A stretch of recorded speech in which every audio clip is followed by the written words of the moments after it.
Hello, Amar, Ramos Pipim. Thank you so much for joining me today. How are you doing?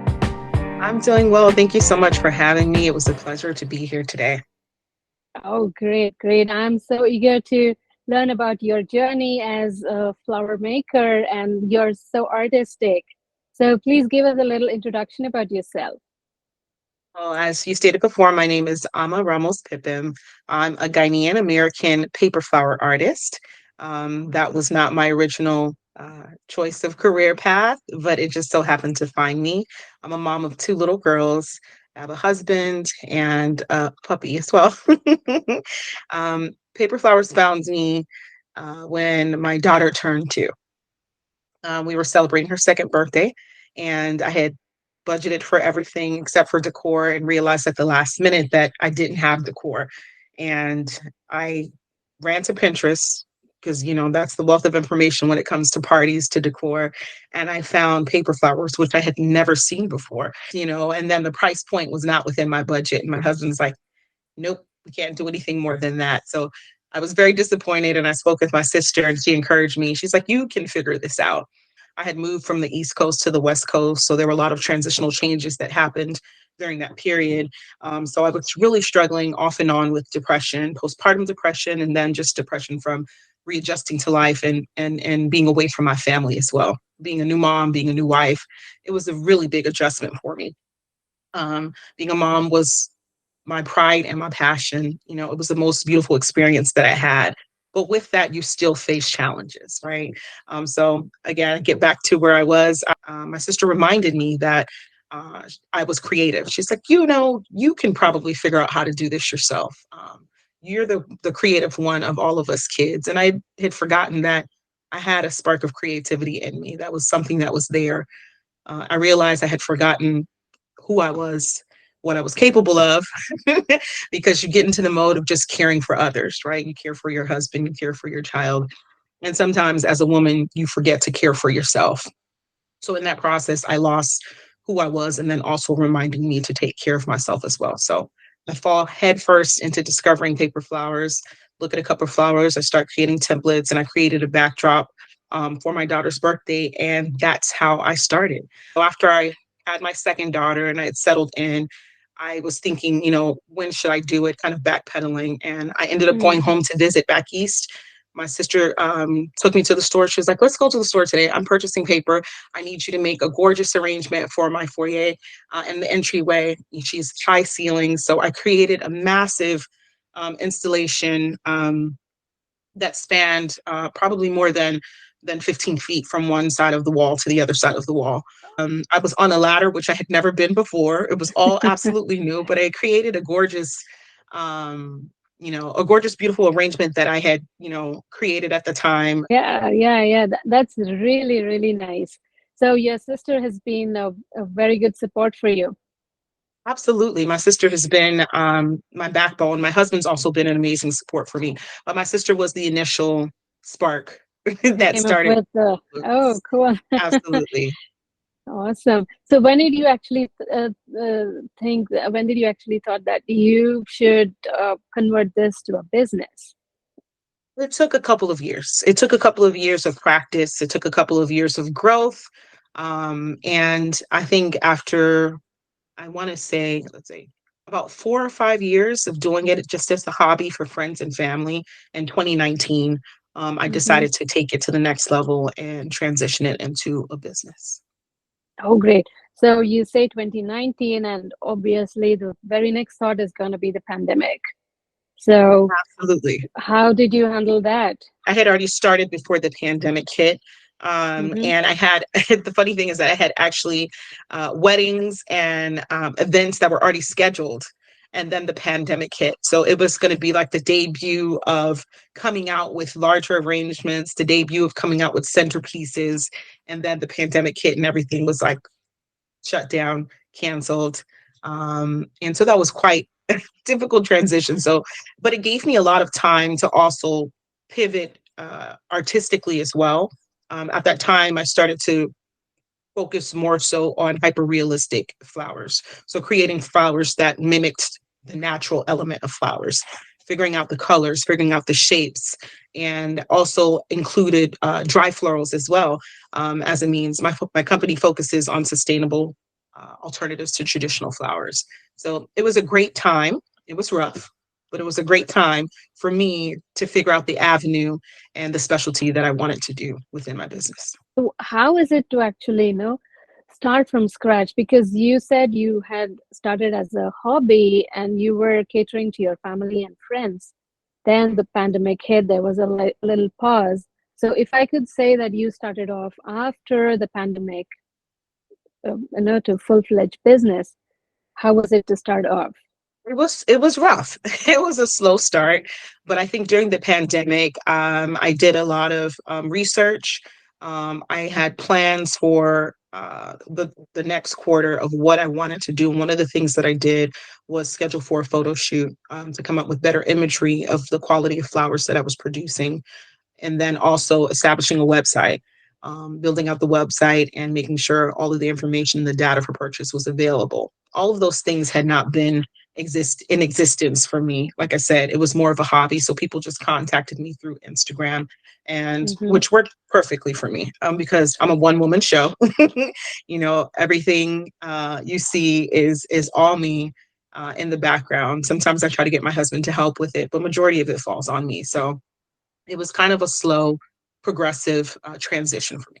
So, what were some of your sacrifices, if I could really term it so, for you to establish? And I understand you are a family person and also starting a business on your own. So, It so was quite difficult, to be honest. We are a single income family. My husband is the breadwinner for the household. So, starting the business and being able to purchase the materials and everything that I needed was definitely a sacrifice. It required creative budgeting, knowing when I would be able to purchase the items, planning ahead of time that, okay, I'm going to set aside this amount of money so I can make the purchases. I need this paper, I need ink, I need this, I need that, all the materials that you need, in addition to Instagram and marketing and all those other aspects. It was quite difficult, but somehow, we were able to make it work. At during that time period, also, post pandemic, I applied for a grant with Joanne's, and I was able to get the grant. I was one of the 25 finalists for the grant, which was their inaugural minority grant. That significantly made a difference for me because I was able to purchase machinery in a quick time frame, as opposed to me having to save up to get the items that yeah, I needed. So that allowed me also to take on more orders, because then I just wasn't doing everything by hand. I had a Cricut and I had a Silhouette, so I could take on multiple orders if I had larger orders, and I could run the machine and it did most of the cutting. And then I just had to focus on shaping and color. So that definitely, I feel like, was a game changer for me in yeah, yeah. acquiring the tools that I needed. Oh, first of all, congratulations on, getting the grant. It's Thank you. outstanding. And I really admire your commitment to deliver beautiful flowers. So is there something which, you don't want to do, but yet you still have to? However, you have to do it. All the time. Mm. I would love to be able to go to bed on time every single night. I would love to not have to, do social media myself. I wish I had, an in-house person that helps me with the marketing aspect of the business. Creating is my strong suit. The business portion I struggle with, but which is probably why my journey and my progress is a little slower than other people's. But Hmm. it's my story, and I'm not driven by the hustle. Um, I like grace. I function with grace, time, space, and it's going to happen when it's going to happen. You know, Oh, nice. I like that approach. Yeah. You do your best and then, let things happen. exactly, exactly. Hmm. I Oh, just feel like nice. I feel like nowadays everything is so fast paced. You got to get out, you got to hustle, you got to do it, and then there's so many people that are burnt out so early. Because Yes. they're trying, and they have this expectation that things are going to happen like this, and Right. it I mean, sometimes there it does, is, but yeah, not all the time. sometimes it does. Hmm. Mostly not. Yeah, mostly correct. Yeah. You understand. Mostly not. So it's like, Mostly not. Yeah. I've learned that in order to balance everything that I have going, I have to function with grace. I have to take my time and just know that everything is going to work out the way it's meant to. It might be slower, it might not be immediate, but eventually it'll work out.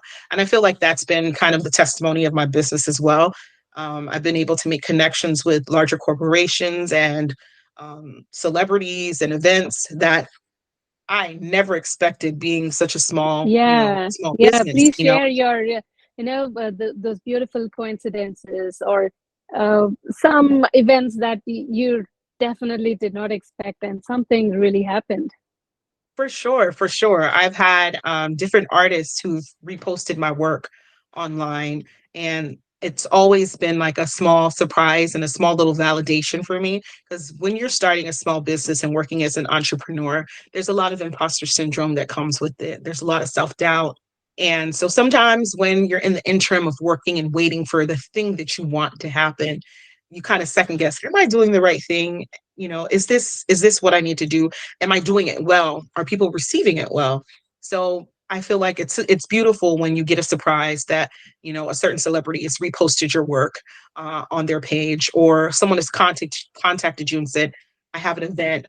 We need you to do an event with Netflix." And I'm like, "Who, me?" This is incredible. It At the same is. time, with imposter syndrome, it's like, oh my God, can I do this? Am I ready for it? You're questioning yourself. And like I said, since I function with grace, I just always take my time, take a deep breath, and say, hey, if it came to me, then I'm ready, and just move forward that way. It's very hard to put away that kind of a pressure and stay calm and go on with your work. It takes something.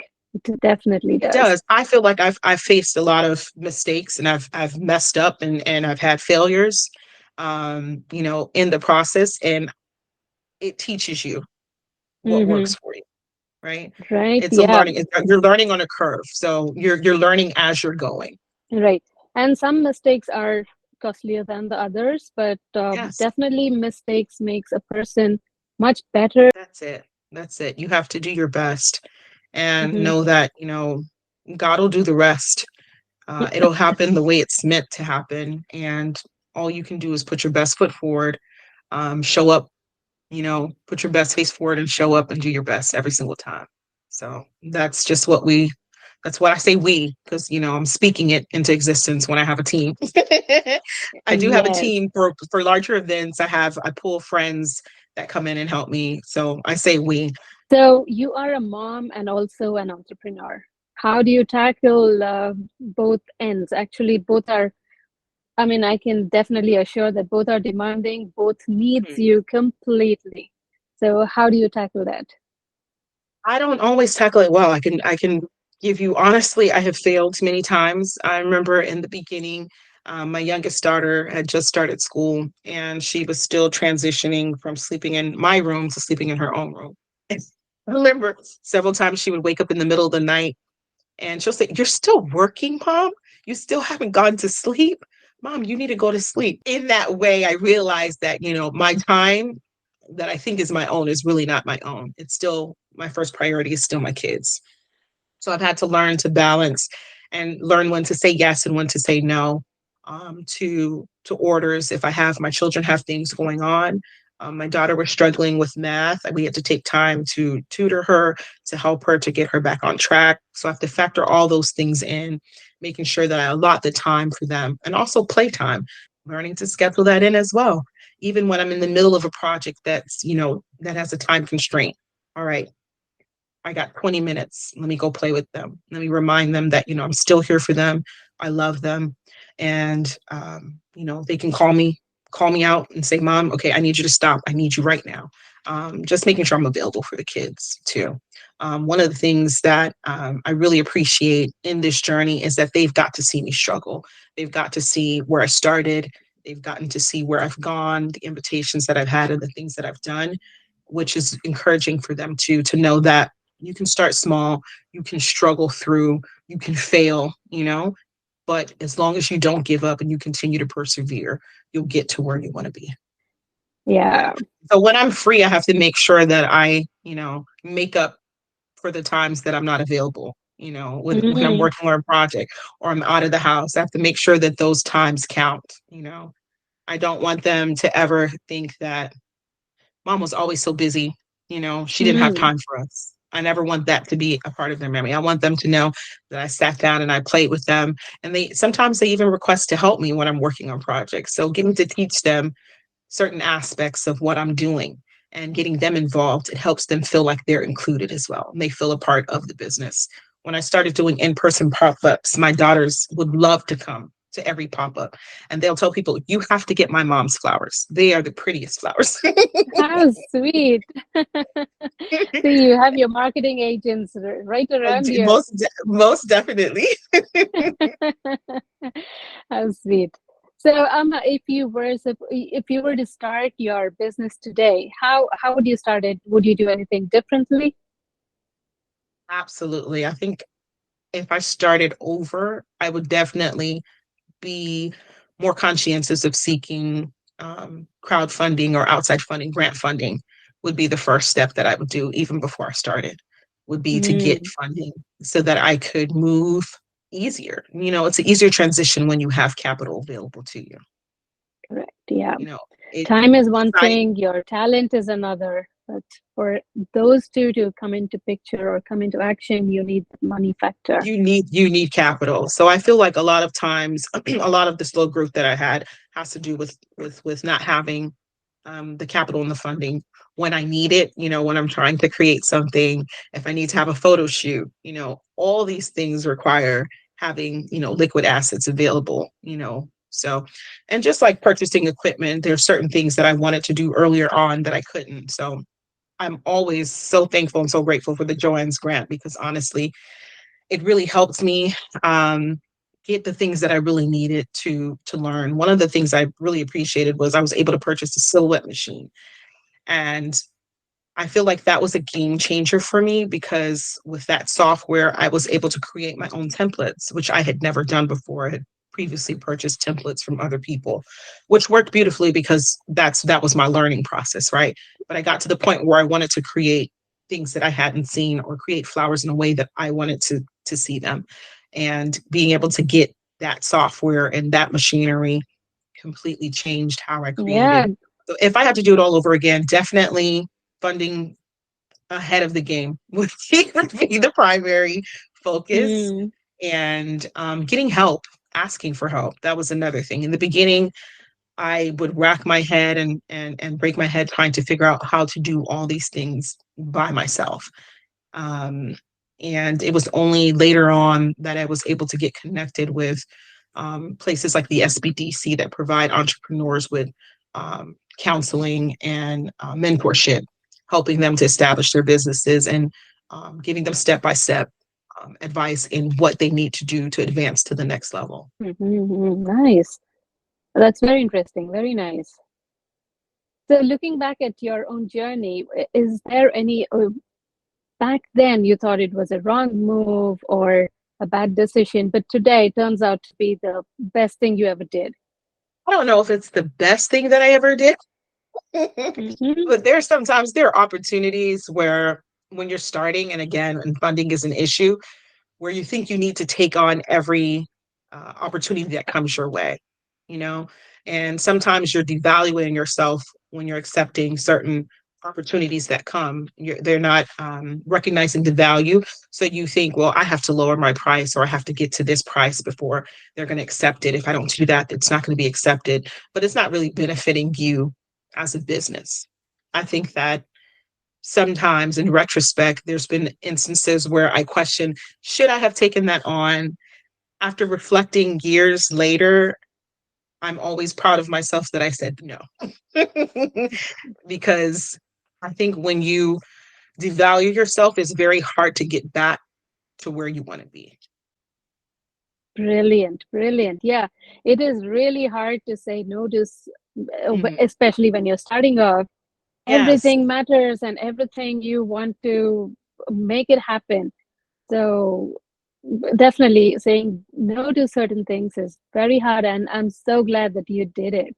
I did, and I feel like it's easier now for me to recognize what works for me, what works for the business, and say yes and have the flexibility of saying no.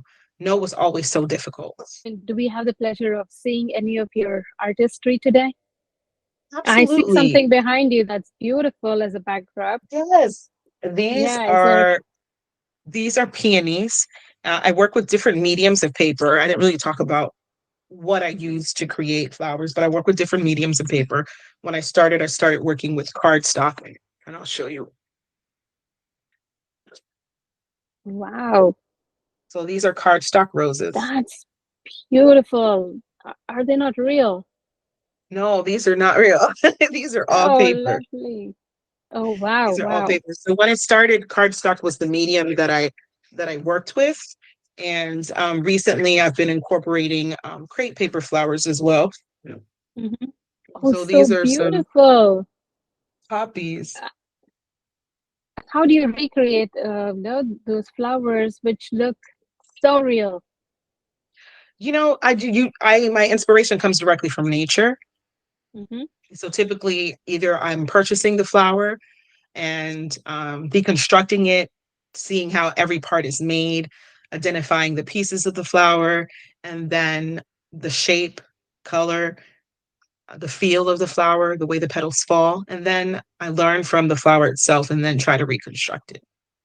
So is that real fresh flowers you will take a look at, or is that pictures? And I actually have an allergy to flowers, which is that's why not I love fair. paper flowers, right?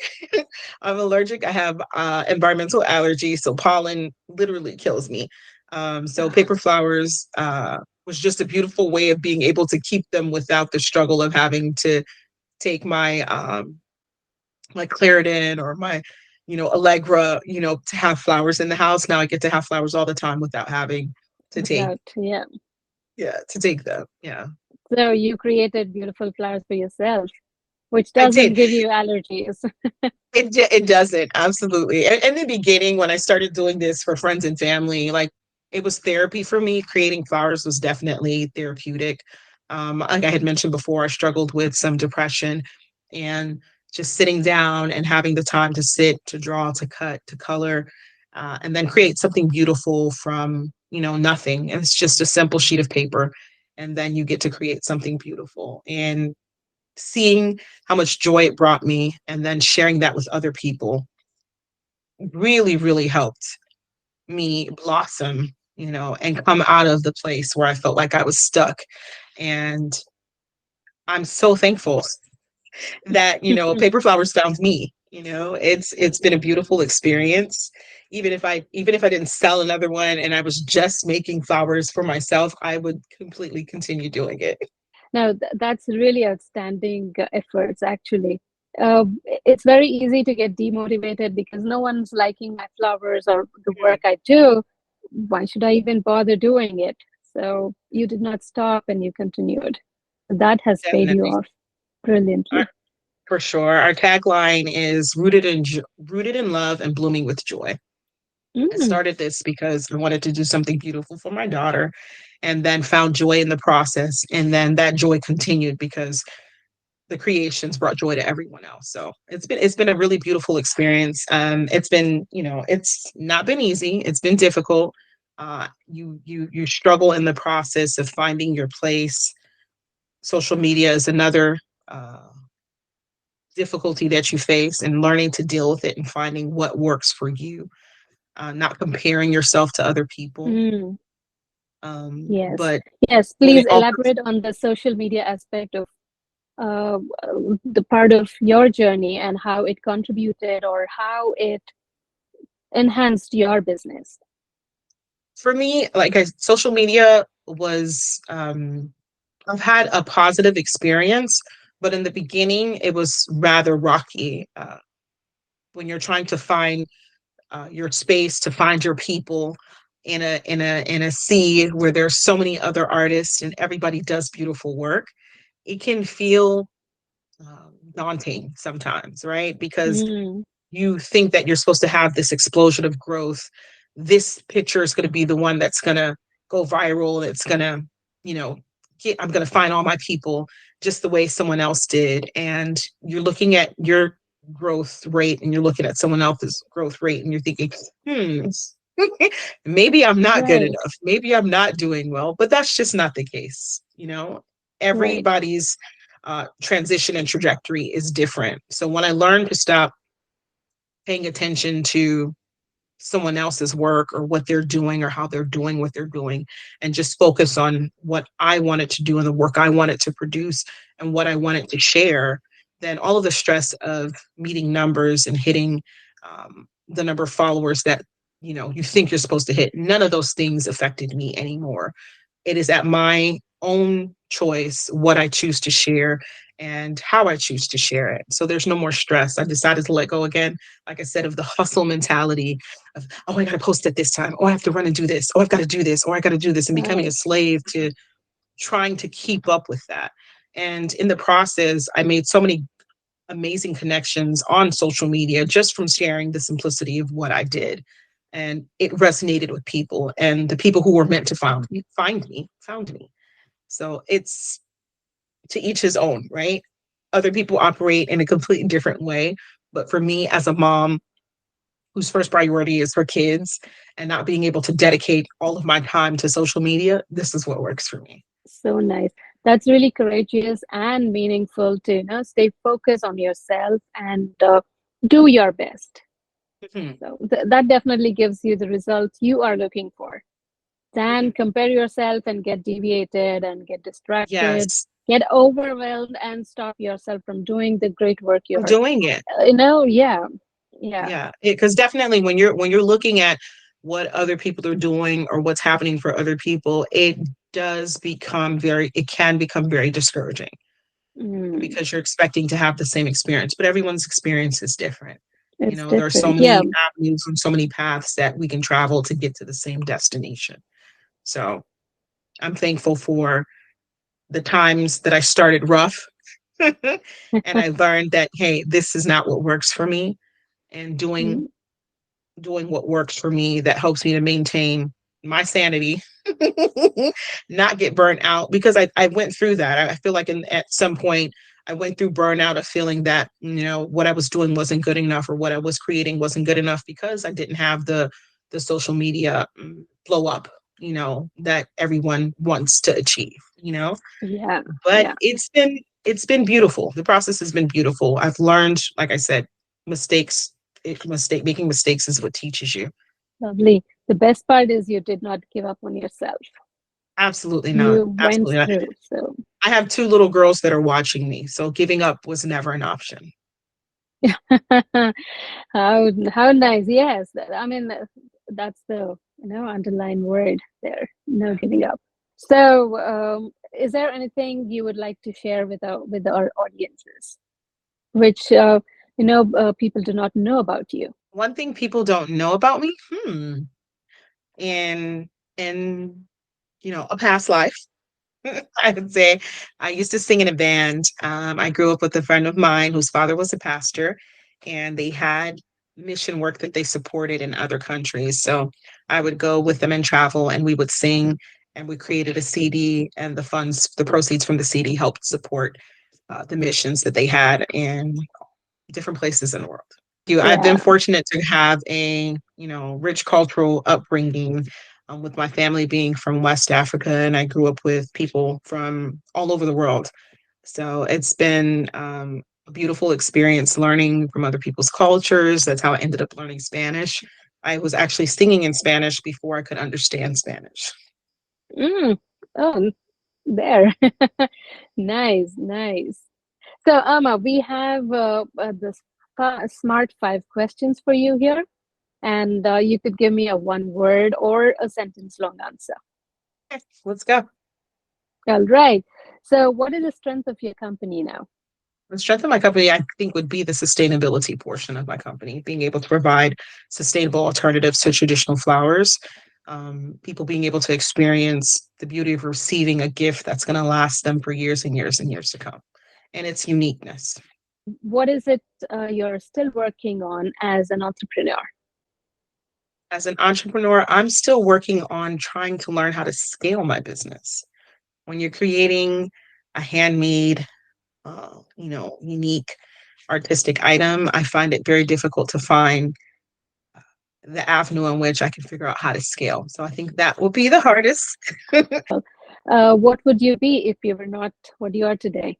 In a past life, if I had not decided to be a stay-at-home mom, or prior to that, in a long, long, long, long time ago, I wanted to be a pediatrician. That was the dream job. But then I realized that I could not deal with blood and other Mm, things. So yeah. I had to let that one go. But my Great. love for children and my love for helping people is still very much a part of who I am. So, what's your favorite free time activity? Spending time with my family, cooking, going out with them, just enjoying them. Mm, awesome. So, what is that one word that can describe you? Unique, bold. Thank you, Amma. Thank you. It was so honest and transparent about your journey and the hardships. It definitely is going to be inspiring, I'm sure. Thanks so much Thank for you. joining me today. And I had a wonderful time understanding your journey. Thank you, Really Jayanti. appreciate it. I really appreciate the invitation and being able to share my journey with your audience, and hopefully they get something from it. Thank you so much. I wish you all the best.